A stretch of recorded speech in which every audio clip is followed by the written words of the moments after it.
Okay, folks, today is the day. I've had a lot of people ask me to make a video about tuning the CZ Tactical Sport and Czechmate 9mm mags. I put this off for over a year, but I finally decided now's the chance to do it. The format of this video is going to be relatively straightforward. I'm going to start off by talking about what the problem is, then I'm going to demonstrate the problem with a magazine that has not been tuned, and then show what it looks like once the magazine has been tuned. And then we are going to go over what you need to do to fix the problem.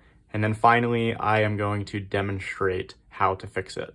I will add chapters and timestamps in the YouTube video. So if you only want to see the fixing process, or you only want to learn about what the problem is, if you've already sent your magazines off to Grams or someone else who will fix them for you, that's totally fine. Feel free to jump around throughout the video to whatever is most relevant to you. But I figured for this, I should start from the beginning. So item number one is, what is the actual problem? So the problem with the CZ Tactical Sport and Czechmate 9mm magazines is that once you add extensions, like these Springer Precision ones for 140 and 170 millimeters, you start getting nosedives in the magazines when they're feeding. The reason for this is that when CZ designed these magazines, they took the Tactical Sport 40 cal magazine bodies and they pressed ribs, 2 sets on either side, into the magazine to narrow the internal volume so that the 9mm stack stays ordered properly. But they didn't change any of the other dimensions. Most notably, they didn't change the double stack to single stack transition rib that's right here. This is a very common way of getting 9mm magazines out of 40 caliber magazine bodies. A lot of different manufacturers do this method. So really this is an execution issue on CZ's part. And it works fine when you're dealing with the factory magazines without extensions. The problem arises once you add any sort of extension to the magazine, whether that be 140mm extensions like these, 170mm extensions like these, or even just the thinner CZ custom extensions for the 26 rounders. Once you do that, the rounds start getting below where the control ribs are. And so now you're dealing with a total width inside the magazine that is designed for 40 caliber rounds and not 9mm rounds. And so the bottom of the stack sort of bulges out and you end up with insufficient pressure on the top round up by the time you get up to the feed lips. And you can see that extremely clearly in these demo magazines that I have. This silver base plate mag is a magazine that has been tuned, and this black one has not been tuned. So if we look at the stack, this is fully loaded with 29 rounds. We can see that the second to last round is making direct contact under the front part of the case of the top round. So if we push down on this, it's well supported. It doesn't want to nosedive.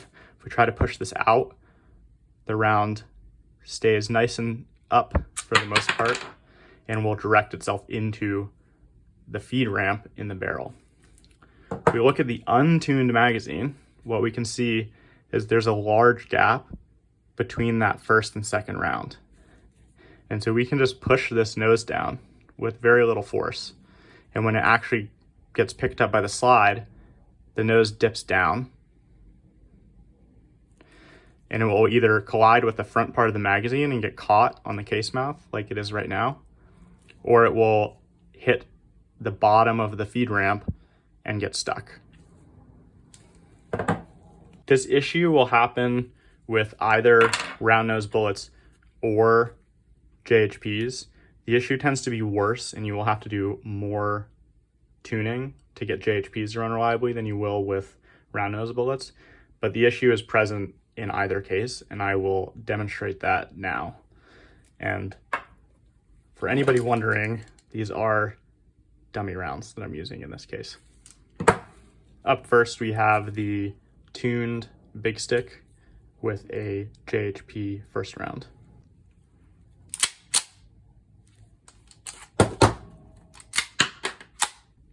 As you can see, that cycled just fine. So next we're going to bring in the untuned magazine with the JHP first round.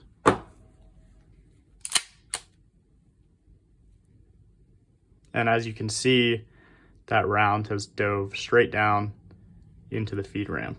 And this is a really annoying malfunction to have to clear on the clock because the magazine won't drop free. So you have to rip it out. And then sometimes this round will pop out and get stuck somewhere inside too. So what we want to do is take an untuned magazine like this and turn it into a tuned magazine like this so that we can trust our magazines during any match we're at. We already talked about the control ribs and why they cause an issue, and there's nothing we can do about that. I have a 9mm 2011 magazine here from MBX, so we can see for their control rib, they start all the way down at the bottom. Unfortunately, we can't change anything about that from the factory mags. MBX has started making mags for the small and large frame CZs, and if that's something that is available to you in your state, or to you financially, then by all means go ahead and purchase those. But if you just want to get your magazines that you already have running reliably when loaded to full capacity, then this video is for you, and I hope that this will help you be able to do this process on your own. Looking at the MBX mag as an example, we can see one other big difference between these two, and that's where the transition rib from double stack to single stack starts. You can see that that transition window on the MBX is almost twice as long. Now, the MBX mag is, since it's designed for a 2011, it is transitioning to more of a full single stack transition, whereas the CZ is really only doing that at the very top. But even still, this gives the stack quite a bit more time to compress itself from that double stack into the single stack and to make sure that that top round is fully supported. So what we want to do for the CZ mags is pinch this transition point, right where it starts to go from double stack to single stack, in a little bit so that that transition within the magazine body starts happening a little bit earlier. And that will lift this second round up a little bit to better support the front part of that top round and prevent it from nosediving. There are a number of different ways that you can do this. I have had the best luck using a relatively small diameter metal rod of some kind. It doesn't need to be purpose-built. These are just some cheap tent stakes that I had laying in the garage. For those curious, they are 1.7 inches in diameter. But you can use wooden dowels if you want. You could use some old discarded drill bits or something. Just be mindful of the fact that if you do use anything that has some sort of texturing on the outside, you might end up doing what I did here and pressing some imprints in during the tuning process. And essentially all we're going to do is take whatever rods you're going to use, the magazine bodies you want to alter, and a vise, and we're going to put the magazine body in the vise with the rods in line with this indent right here, right where the double stack to single stack transition starts. And we're going to put them on both sides like so. And in the vise, we're just going to squeeze this very slowly. And I will move the camera here in a second once I get it set up and zoom it in on this part right here. You will be able to literally see these rounds lift up and start supporting the top round so that we can no longer just press it down. You do not have to do this with the magazine loaded all the way with dummy rounds. However, I do think it gives you a very good visual indication of what is happening. And I have heard of people unintentionally cracking these magazines when trying to tune them like this. So I think having the magazine loaded during the process will help you prevent crushing it too far and leading to any cracking. There are measurements that I've gotten from the Brian Enos forums and included in my previous videos about what the actual dimensions you want to have at the pinch point, as well as at the front and rear of the feed lips, because those might spread a little bit during the tuning process.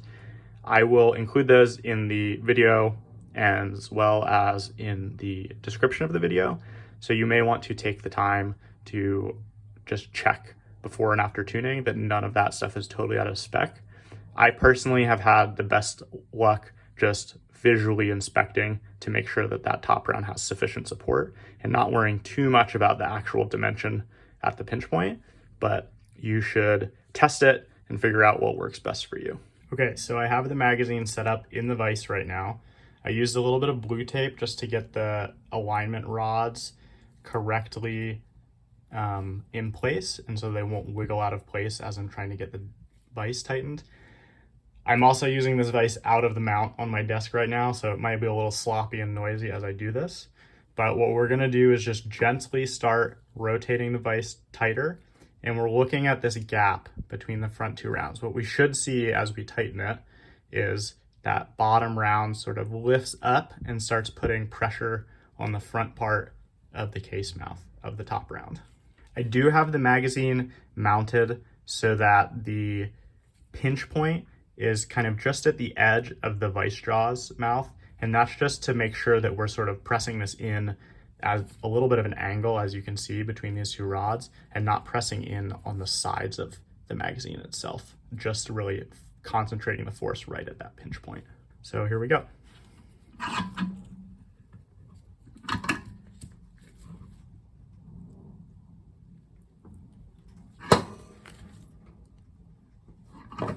So that really did not take a whole lot. As we saw, that top round started pressing up. That gap between the two top rounds is now completely closed. I will back the vise off a little bit, and we might see this spring back a little bit just as the magazine tube tries to correct back, but we should see some amount of permanent deformation in the magazine. And so you'll want to just do this in iterations. Tighten it a little bit, watch that gap close, back it off, see if the gap reappears, maybe unload the magazine and then reload it. And you can even bring in your pistol and check if it is chambering properly with dummy rounds. So here we go. We'll back it off a little bit and see if that springs back at all.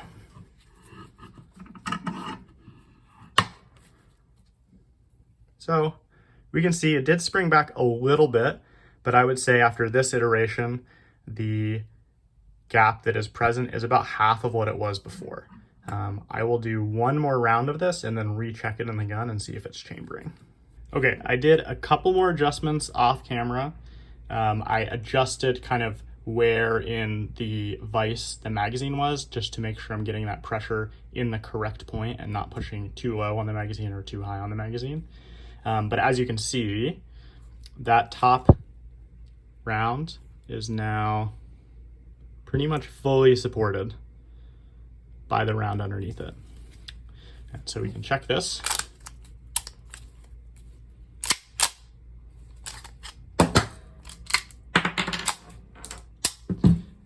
And so we now have a tuned CZ Czechmate 170 millimeter mag.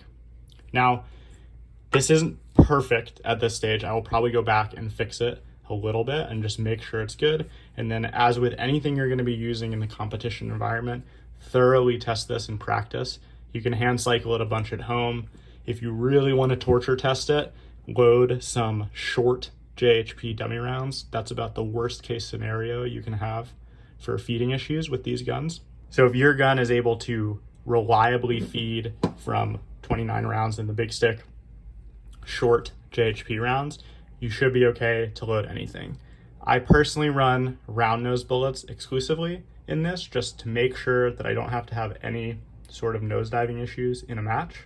It's up to you, of course, what you want to run. I know some people prefer to run JHPs for cleanliness reasons so that they don't have to spend as much time digging buildup out of the comp. But this comp is pretty clean, relatively speaking, despite having several thousand rounds through it since I had the popple holes added and installed the comp myself. So if running round nose projectiles is an option for you, That would be my personal recommendation. Now, there are a few other things we can do to make sure we're getting these magazines as reliable as possible when we're running extensions on them. And to do these things, you're gonna need two extra tools. You're gonna need some sort of pick or something that you can run down along the inside of the magazine. And then you'll either want some kind of jeweler's file or some light file. You could use a Dremel if you're willing to be very careful, but we're gonna remove a little bit of material from the extensions and a teeny tiny bit from up here. So the first thing we wanna check for, you can use a flashlight as a quick spot check, but we wanna look and feel into the magazine at the transition point between the extension and the magazine itself. And just running any sort of pick or screwdriver or something along there, and you're just looking to see if there's any sort of hard edges that something could catch on. We don't want any case rims catching on any sort of hard divide where the overlap occurs. The manufacturer should have taken this into account with their designs and hopefully did quality control on their end, but just in case you drew the short stick on tolerance stacking, this is something you should check on every combination of your magazines. And it's also a good idea once you've done this to just keep them paired together. So if you're cleaning your magazines out, keep them paired off so that they don't get mix and matched. The second thing we're gonna do, and this is probably unnecessary if you've run the pick down on the inside of the magazine and have not found any sort of weird overlap points, but just take a jeweler's file or something, and if your extensions or the insides of the magazines have any sharp edges on the insides, just knock those down just a little bit. It doesn't have to be anything major. We just want to take down any hard corners and round them out a little bit so anything running past them doesn't have the opportunity to snag on them. For the 140 millimeter extensions like these, it would be the springs or the follower that we would be concerned about because they're going to get compressed into the extension. But for the 170 millimeter extensions, the rounds themselves are getting down pretty close into here, if not down past the transition point. So we want to round out any of those sharp edges. The other edge that I take down on my magazine bodies is just the inside edge of the front of the magazine. We saw in the demonstration before tuning the case mouth getting stuck there when it nosedived. So if we just do the same thing and just round off this edge here, we can hopefully give that round a little bit of a boost if it does take a nosedive. And the final thing we want to be mindful of with magazine reliability is springs and followers. I have actually been running the exact same springs in my 140 millimeter magazines since I got them almost 3 years ago now and haven't actually had to change them. But for the big sticks, I find that roughly once per season, I want to change them out because the feeding at the last several rounds will be kind of sluggish and will occasionally result in the slide overrunning the last couple rounds. So at the very least for your big sticks, keep a stock of new springs for the magazines and swap them out, at the beginning of the season or maybe just right before you're going into the major match season, just to make sure you're not having any feeding related issues due to the springs. And then the followers are the one other thing we can look at. This is the factory follower. We can see it has these anti-tilt aspects to it.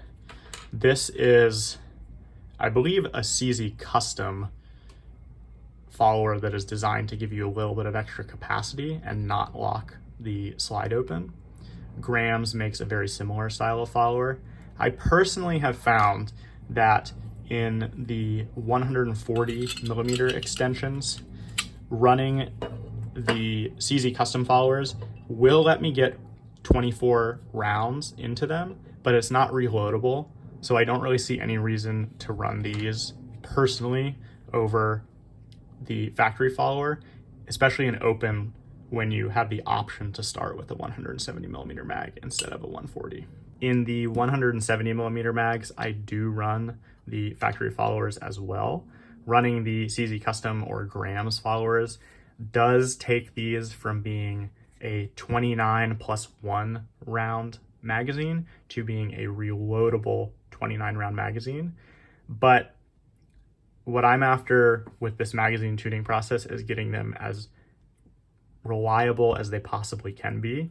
And I think just sticking with the factory follower is the way to go. You will be at a 1 round disadvantage potentially from folks who can start with 30 plus 1 with a 2011 magazine and reliably reload 29 rounds. But when it comes down to it, stage planning can almost always compensate for that one single round between being 28 reloadable versus 29 reloadable.